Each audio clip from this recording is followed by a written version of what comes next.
Welcome to City League Sports, the show where we give some love, we pay the homage to all the special people that make Columbus City League Sports amazing. Today on the show, this is a real treat, listeners.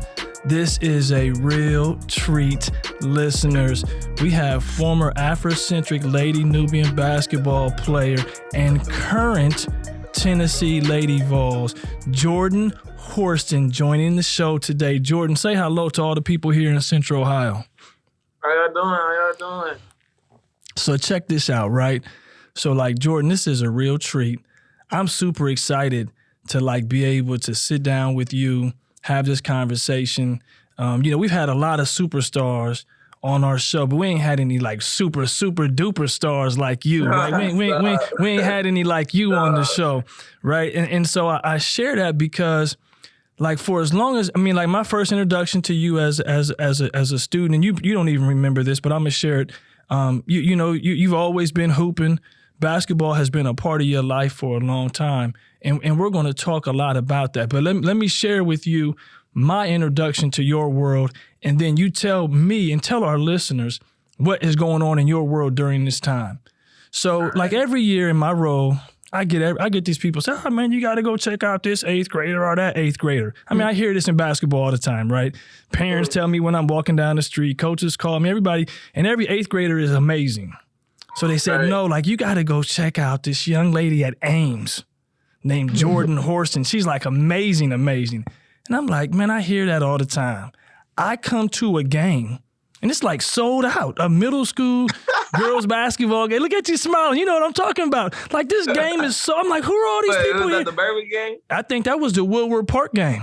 Woodward Park? Okay, Woodward Park, yeah. So now, you were playing in front of and had big crowds from the beginning, right? Here you are in the 7th, 8th grade. I walk into a middle school gym. Middle school games don't get sold out a lot, listeners. So just give everybody a little peek into what was going on in your world in the 7th and 8th grade over at Ames Middle School, and you just hooping and just loving the game. And that's kind of your, I know it's not your start, but just give a little bit about that experience. No, it was just, my dad coached me in middle school, so. Nice. He coached me all my life, really, until, I got up to 9th grade, going into my 3rd year. So, it was a fun dynamic, but it was also, challenging at the same time. But, he pushed me. He never made me seem like, okay, since you're my daughter, you going to get this, you want to get this easy. So he always just treated me like, everybody else. I always was in the gym, though. He was a coach. He was a high school coach at Northland before he started coaching girls. And so I was always in the gym with him. I always had a ball with me. Always bouncing the ball in the house when I wasn't supposed to. Love it. I just love the game. And, middle school, it was cool. I don't know. What you were you, first off, I appreciate you sharing, playing for a parent is never easy. So for all you kids out there, that are playing for mom or dad on a team, we know it's not easy. That's a tough balancing act, you know what I mean, for a parent to have to try to figure out how to shuffle. But I guess part of what I'm interested in wondering, were you aware that these games, you're having games that are sold out, was it something that was noticeable, or you were just in the moment playing? You don't even know it's a big deal. Honestly, no. It was just it was normal to me because it's always what I was been through. So yeah. Sold out games, I could feel my adrenaline was pumping and stuff, but no, it was normal. Yeah. No, it's not coming off wrong because I think the beauty of it is that we get these moments in our lifetime where we're kind of innocent, right? So you're just a kid just playing the game and having fun, and then so then from all of this excitement that built up around you at Ames Middle School, you then make a decision, your family makes a decision that you would continue your high school education over at Africentric. And then you go on you guys had, Africentric ladies basketball in general just has this amazing run, right? But you all go on this amazing run. So you come in as a 9th grader, at any point in high school, did you start to feel some pressure Did that ever occur? Like man, like everybody's counting on me or everybody's leaning on me to live up to the hype, or was it just still normal for you? You just been hooping for so long, it's just normal. That's one thing about me. I don't feel pressure. Like, ooh, I like it. Okay. Because I'm so focused on the day. Like I like have to minimize everything because I got ADHD and then other things. So I'll be having to just focus on one thing that's in front of me. So like when I'm focusing on one thing, it like blocks everything else out. So I don't even realize it to a point. So I mean, it's just like I'm just going in. It's another day. Just on a practice. Right. Preparing for a game. And taking it day by day. So I wouldn't say it's pressure because I never really like had enough. I never just put my energy into that. If that makes sense. Yeah. No. I just went out there and was just like, okay, here we go. Yeah, here we go. Yeah. Just take on the challenge and see how I do.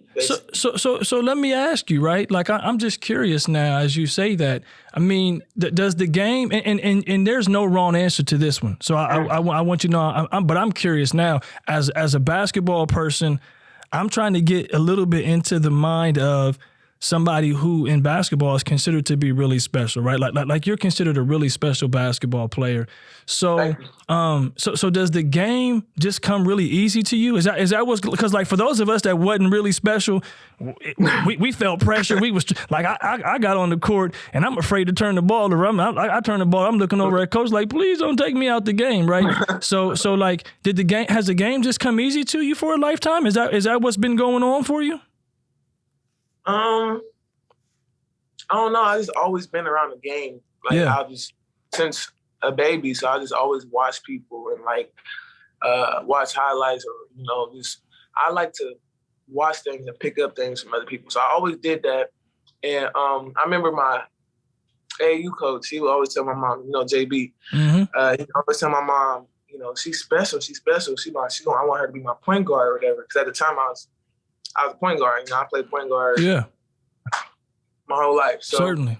He was like point guards aren't made, they're born. So he was just saying like basically he had seen like something in me that like, cause like when I see things like I don't know, like it's hard to explain. Cause like when I'm like playing, so I'm thinking of things like, okay, if I turn my eyes this way and I like look over here, I could throw this pass. Or like if she come over, I'm gonna hit the skip. Or like I'm always just like putting things together in my head and just reading the game. So I don't know if that was just No. And let me ask you. So we got two components here. We have a group of radio listeners, and then there's visual. So I just want the radio listeners to know that Jordan mimicked a no-look pass. For those of you that can only for those of you that can't see, she like looking one way on the screen, passing the other way. You know what I mean? Doing all this. So are those things happening for you? Like when you say you think about it. Like, is that even something that you're conscious of real time and you're playing, or is it just natural? It just happens. It just comes natural. Oh, okay, yeah. Okay. I don't know. It's like when I pick up a ball, it's just like let's get it. It's natural. Let's get it, right? It's just okay. Yeah. So before we get out of and start. I mean, like, so hearing that about how you play, I think a large part of it probably has to do with how much you play the game and love the game. I try to express. I was gonna say that. Like I said, I've watched a lot of basketball and I've played a lot of basketball, so I'm able to correct my mistakes from times that I made mistakes and the little things like that. So yeah, because I'll share with you, and I try to explain this to parents, families, coaches, who's ever listening at the moment. Like you're going to get out of sports what you put into it. If you put in the time, put in the work, then you'll get the positive results that you'll get the results you're looking for when you play. 100%. Yeah. So let's stick in high school for a while here. There's so much about your high school career that we could almost do like a full experience and show on because there's so many accolades. But I want to stick around with Africentric for a moment before we kind of like tweak a little bit out of that. So when you were in school, your 4 years, I mean, I don't know, how many state championships did you all win? You know what I mean? So share that with the listeners. Give everybody kind of a preview on that. Well, I won 3. Should have won 4, but What year was it when y'all didn't win it? I won freshman year. My sophomore year we lost, and then junior and senior year we won. Okay. So when you came in, and Africentric obviously has a loaded team, and you were a part of that. So you guys win it when you're a freshman. You win it as a junior. You win it as a senior. So you walk around. You got these 3 state championships. Does any of them stand out to you? Any of? I mean, you talked about the loss first, right? Like, hey, isn't it amazing how like the losses have more weight and they carry with us for a long time than the wins? You know what I mean? Like, like 100%. And it's funny. And I share to say, look, I'm gonna say this to you. As much as a loss can be antagonizing for a lifetime, allow the wins to be celebratory for a lifetime. Because we celebrate wins for a day, but we antagonize over losses for weeks. So we got to make sure we give wins in our life the same level of longevity and attention. And I've learned that over time, because the longer you play this game, the harder. Say that again. The longer you play the game, what? Tell them again. The longer you play this game, the harder the wins is gonna get. Yeah. The harder the wins, and you're playing at a high level. But so we don't want to get there yet. But does anything stand out to you about any of the like just anything from any of the seasons, any year? Does anything stand out as a memory, good, bad, indifferent? Anything? I mean, like, you can talk about the loss if you want. Does something stand out to you though? I had to say my senior year probably. Okay. Tell us why. Why does your senior year stand out? Senior year, I didn't even think I was gonna play the last game. Okay. What was going on at that time then? I had the flu. Oh, yeah. You were sick. Okay. Yeah, it was bad too. Like, I didn't practice the day before, and it was real bad. We stayed in the hotel, and like, we would have to go out to eat and all that. So I couldn't even get up. Like, my body was just like, it was just, I didn't know if I was gonna play my last game in high school. So that's why I feel like that was pretty special. Yeah. Played number one. So certainly. So sticking around in high school, 3 state championships, but then along the way, here you are, and like, your name starts to get thrown around in these national rankings and all this kind of crazy stuff, and it's like, here goes one of Columbus's own. You grew up here. You're one of our babies, right? Like that's how us old basketball people talk, right? You one of our babies, and here you are now on the national stage, and then out of nowhere, like, you get an invitation to play in the U.S. FIBA team in the World Cup, and now so that's like funny, because when I got that invitation, like, I didn't think nothing of it, like, cause it's just like I said, I'm just taking day by day, and so like whatever happens is just like, this is my life, like, it's normal to me, like, right. So I didn't really think, like, but now looking back one day, like, that's so big, it's so big, but like in the moment, it's hold on, like, I'm calling a timeout. You can see me, right? You see my timeout here. I'm calling a timeout. Are you sharing that when you made the U16, 16 and under team, the national team, you didn't really, like, the magnitude of that didn't dump on your. Oh man, I swear, it's just another team.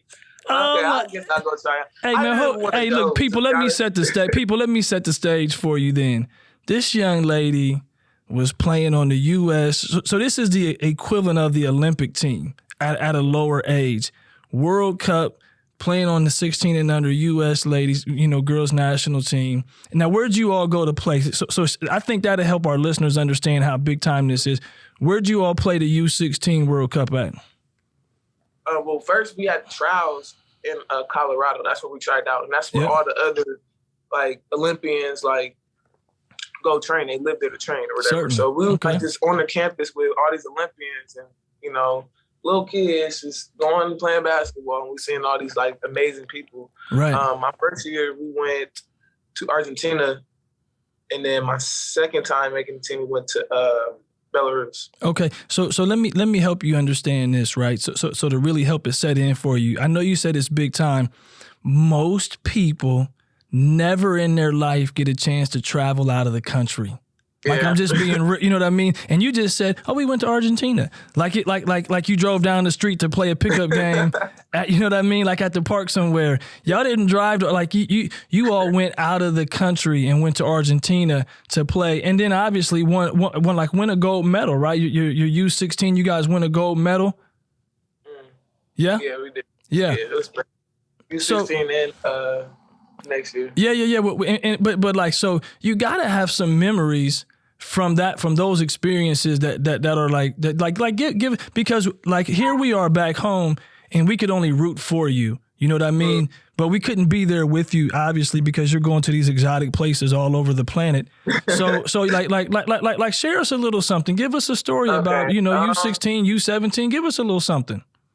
Okay, so U16 was like, I ain't even, like, to be honest, like I said, I take everything day by day. I didn't realize, like, how good I was. I just was going out there, just going out there to play basketball. So I didn't even think, like, I was like, okay, I'm going to go out here and see if I can make this team. So that was just, like, my hopes and prayers. Just go play my hardest and see if I can make the team. So, they started making the cuts, and I was still on the list. Mm-hmm. So I was like, okay, I'm at a pretty good shot. So when I'm down there, I'm like, okay, I really can blow by anybody on this court. I'm like, it was just like the little things like I was thinking in my head, like, okay. Right. I'm like, okay, I might make this team. I might be good enough to make this team. So when I made the team, met some friends that I've called my friends forever. Like literally everybody on those teams I'm still in contact with. Okay. Like, my sisters for life. Yeah, nice. When I tell you, I didn't even want to go to try out because I want to play AAU with my other teammates. Like, I'm big on relationships. So, like, I was like, Mom, I don't want to go. Like, this is like, Jordan, you understand how big this is. Like, right. You have to Congratulations, Mom, for having the vision. Mom, thank you for putting your baby on a plane to Denver, Colorado. I'm sorry, I'm not sure if it was Denver, but put her on the plane and tell her to go play. I get it. So go ahead. I'm sorry. So you're playing and go ahead. We're playing in Argentina, and we was like celebrities like over there. Like people was just looking at us and was just like, oh my gosh. It was just crazy. It was just like to see like it was sad. I got my first time going out of the country, seeing like, how other see the differences around the world. Yeah, it was definitely an eye-opener. Lets you appreciate some things here, doesn't it? It makes you appreciate a lot of things. Yeah. Who'd y'all play in the finals on your U16? Was that France? That was U17. Oh, okay. We played France. U16 we played. I think it was Argentina. Okay. So the host country made it to the finals. Yeah, and it was crazy. They had their whole fans there. They was rocking. Their whole county was in there. Yeah, but you know what the beauty of that game was? Jordan from Columbus, Ohio, at Ames Middle School, been playing against big crowds for her whole career, so that wasn't even a big deal to you. Yeah. Right. So now U17, you guys, you're playing again. You're in Belarus, and then during this campaign, you end up being the MVP of the tournament, right? So that's funny. You know what I mean. So how does that play out? Yeah. So the last time I went, I was just like not coasting, but just like letting everybody. I'm a type of person that just like I'm gonna let y'all shine, and then I'm gonna do my. You know what I'm saying? Yes, indeed. Everybody eat type. Right, yeah. Let everybody have some fun. That's what a good point guard does. Yeah, and it's a lot more fun when everybody doing well, and it's cool. Right. So I'm just like, okay. I said, Mom, when I make this team again, I'm gonna get the MVP. She's like, okay, do it. Yeah. I just went out there, and I wasn't playing. At the time, I was playing like maybe the 3-4. Like I wasn't playing my position at all. Oh, okay. So they had you off the ball on U17. Yeah. Okay. Yeah. So I was just like, I'm just gonna make the best of this. I'm just gonna go rebound. I'm still gonna play my game on another. This is like at another spot. Yeah. So I had to go through that, and I don't know. Another level came out of me. Yeah. So that was so. How long are these trips? You like when you all were in Argentina, you're in Belarus. Like, is this 2 weeks? Is it a week? A month? How long are you away? It feels like a month. I tell Okay. you that. It feels like a month, but it's not. It's like 2 or 3 weeks. Yeah, like 2 or 3 weeks. But the trials is like 2 or 3 weeks too. So like you gotta go trial, like practice and do all of that 2 or 3 weeks, and then. Yeah. So now when you made the U16 team, are you automatic for the U17, or it's like you go through the process again? No, you still gotta go in there and prove yourself again. Yeah. Nice. I mean, the people that made the team last year, they automatically got an invite. Okay. So you automatically get an invite, and then you just gotta go and do your part though. Yeah. Yeah. Okay. So now, and I can't remember, but I remember everyone, showering you with love. And you may recall this. You mean, this is one of my little highlights from my little world. You may not recall, but we had a big party for you, a big receiving party for you. Do you remember at the airport? I remember that, yeah. Yeah, man. Like we had all the people there welcoming you home when you came back. It was really a beautiful moment, and so you got an opportunity to play for, like a coach in high school who has this phenomenal body of work. Tell us a little bit about you and Coach McKinney. Coach McKinney, that's my. He's like a dad. He's another dad. Certainly. He always made me feel like I can do anything. Special. Okay, nice. Honestly, he always but he was never he was always hard on me. He never was like, "Oh, you good." So I never thought I was good. I'm being honest. I never thought I was okay, I'm for real. Yeah. Because it was just always just the same thing. He pushed everybody the same way, and it was just you got to put the work in. I was just always, motivated and always wanted to, improve. So I was always in the gym, and he was getting me at 6 o'clock. We'll go. 6 o'clock in the morning, people. I want to make sure, 6 o'clock a.m. Yeah, see, this is the basketball love I'm talking about. People don't get that good basketball players, for all you listeners, and you've heard this on the show, there's a common theme. The good players are coming in, and they get a workout before school, then they go to school, and then they have practice. Afterwards. Yeah, the morning part, right? That's what they certainly. You all had this special thing going on while you were, and something you just shared, which I think is phenomenal, right? Is that I love how you can speak now on kind of just your love for the game allowed you to continue to be naive. And I don't mean naive in a bad way. I'm talking about naive in a good way, because guess what? When you were running around thinking you were not that good, all the rest of us were watching you and saying, there goes, Picasso. You know what I mean? We're watching you work because we all realize how special you were. So it's kind of refreshing to hear that you didn't even know. But let me share with you, it is not normal for high school kids to win 3 state championships. It is not normal for high school kids to play on the FIBA National World Cup team twice. It's not normal for them to win the MVP. It's not normal for them to be a McDonald's All-American and a Jordan Brand Classic All-American and get those things are not normal. So while you're just out there hooping, we're all sitting back in all of you. And maybe that's why you handled it so well. I think a lot of us watched you and thought you were at least I thought you handled it pretty good. You know what I mean? At least that's what I'm saying. Like the times I spoke to you, you never gave me the big time. Yeah, so you never gave me big time. We got some high school kids running around. They scored 10 points in the game, and they walking around like they did some. I'm like, 10 points. You wouldn't have made the team when I was in high school. But so that speaks amazing. That's how I was raised too. My parents always was just shout out to the more you talk, the more special you become today. So we got some gold medals mixed in here. We got state championships, we got gold medals, we got MVPs, we got state, we got Gatorade Ohio Player of the Year, we got all this stuff. Tell me a little bit about the National All-Star Games. Any fun moments from either of those games, like the Jordan game, the McDonald's game? Man, McDonald's All-American. Ah, my gosh, I would have to go back and just experience that again. Where'd y'all play at in Chicago when you played? Were y'all in Chicago? Was it? No, I think it was Atlanta. Atlanta. Okay. Was it? I can't remember. It might have been.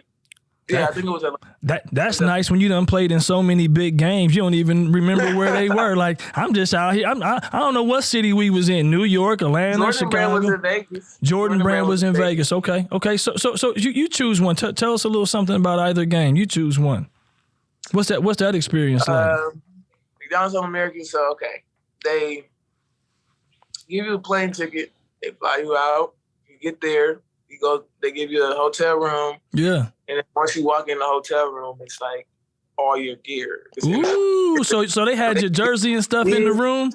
No, not the jersey yet. They didn't give us the jersey. Your swag stuff. Practice jersey. They gave us travel suits. Yeah, all your swag. Socks, all of that. So you walk in here as a 17-year-old, and you walking in here to mad gear. And it's just crazy. It was like, oh my God. Like, it was just like a boost of adrenaline just looking at the stuff that they was giving you. And then you got like the whole itinerary of what you got to do. Right. So we all there. We got to put on our outfits and stuff.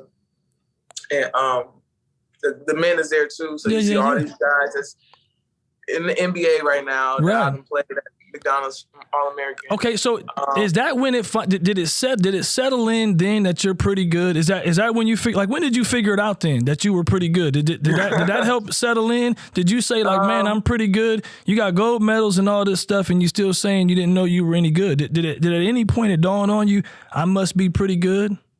No. Wow, that's beautiful. Like, I'm just honored to be here. Like, yeah. Thank God. It's amazing. It's amazing what you know what I mean. Like when you put into something what you can get out, and so here you are. You got all your swag. You're playing in the Jordan game. You playing in the McDonald's game. Now here's the part that I think listeners would love to hear, and I'm curious myself, because things happen so quickly, especially like. When you young people are growing up, it goes by so fast. And and I remember when I heard that you, so for those that don't know, you're now at Tennessee. Viewers can see it, listeners. She got on her Tennessee swag right now. You know what I mean? And we all know that the storied legacy of Tennessee Lady Vols, you know what I mean, and Pat Summitt and all that wonderful stuff. But how do you end up, how does your family and your support team, how do you arrive at Tennessee as the place where you wanted to go to school? Honestly, because you had hold on because you had offers from everyone. Yeah. Right. So I want to throw that out there. I get to brag on you while you be humble. I get to brag on you. That's one of the things of being a good host. I get to brag on you and tell everyone how phenomenal you are. But you had offers from everyone, and then now go into you were saying you prayed on it. Start there for us. Okay, so my final five that I had was Ohio State, of course, Tennessee, North Carolina, because North Carolina was my first offer. So North Carolina, South Carolina, and UConn. Okay. Those are my five. Yeah. And I was just like, I would pray. Like, I was really serious about basketball. I still am, but like just as a kid looking at it, I'm like, I'm really serious about this game. Like, so it was like really important. So I would pray every day and, just be like, okay, Lord, just let me make this right decision. That's going to be best for me. Because I'm a committed person. Okay. And I don't want to go somewhere and be like, oh, I want to leave. Because I don't like to quit. I don't like to do none of that. So boom, I'm taking my visits and stuff, and I take a visit to Tennessee. I came there on a Thursday. And mind you, I had already taken a lot more visits before that. Okay. Didn't come around till a little later. So I took a visit. It was on a Thursday, and I was in the stands, and it was like thousands of people. Yeah. Like just sitting, watching the game. It was just a regular game. Right. So I'm like, wow. Like, and I haven't seen that. Like, it was just crazy, like how many people was there and the support that they had here. And I just got a feeling like, this might be my home. Like, I got like a feeling in my stomach. I'm like, I don't know. I ain't had this feeling with every school. So it's just like, maybe this is something. And then I remember one time I was at school. You might think it's weird, but come on. So, as you know how at school they sell the little sherbets and little hot Cheetos and all that stuff. Yeah. You talking about in the lunch line, in the snack line, in the snack line. This is love. Come on, this is what we want to hear right here. So, I'm in line. I'm about to get some hot Cheetos and some sherbets or whatever. Yeah. This was like, I'm still contemplating on what school I want to go to. And I know I said I want to make a decision around my mom's birthday as like her birthday gift. Nice, okay. So it's coming up on September and I'm having to make a decision. So I'm like just praying every day about it. I'm like, Lord, just give me a sign, just open my eyes, see if I'm missing anything. And I go to the lunch line and I'm paying for my stuff and she gave me my change back. I'm at the table just thinking about it too. Right. And I look down and it's a quarter on the table and it says Tennessee. Nice. So I'm like, this is weird. Yeah. This is weird. I just thought it was a coincidence. So then I go home and I tell my mom about it or whatever. And like the next day, like I just was just seeing like a lot of it was just like subliminal stuff. Like, yeah. Just these little messages for you. It was just like little stuff that was being thrown at me. I'm like, okay, this is probably God speaking to me. Like I just gotta listen. So I just went with my gut, and I'm happy I made. Well, you know what?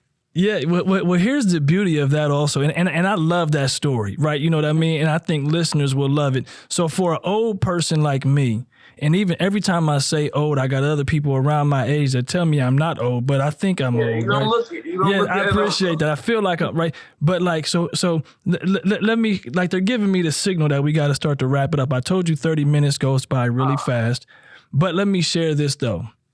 So I don't know exactly the year when the state unique quarters came out. But when I was a kid, they every quarter was identically the same. Yeah, I never seen a quarter like that. So you know what I mean? So like around that time, you know what I mean? Like they started doing this like kind of state series for collectors to be able to like get quarters and then and there's all these states, right? So every state has a state quarter. Right. And so it just so happens that obviously like while you're going through this moment, you get sent this special gift. But I want to share this before we get out of here because like I said, you got so much stuff that you've done, and I'm glad we got to spend a lot of time on, these amazing opportunities that you had, going out of the country and playing. But right now at Tennessee, and what year is this for you that you're in at Tennessee? It's my 4th year. This is it. Okay. So I shared it that way because you're one of 4 players in Tennessee history that have scored 1,000 points, got 500 rebounds, and dropped off 400 assists. So 1,000 points, 500 rebounds, 400 assists. You've had this amazing career, and it's not over. We're here rooting for you in Columbus, Ohio. You share with us anything about Tennessee or anything that we missed. And before you share it, your mom and dad came up multiple times in this conversation that we've got to enjoy today. I share with people all the time, your support system is important, folks. If you know what I mean? And like, so like lean on them when you have to and let them guide you. But you go ahead and share what you want to share as we start to get out of here. We'll read an outro in a minute and we'll start to transition.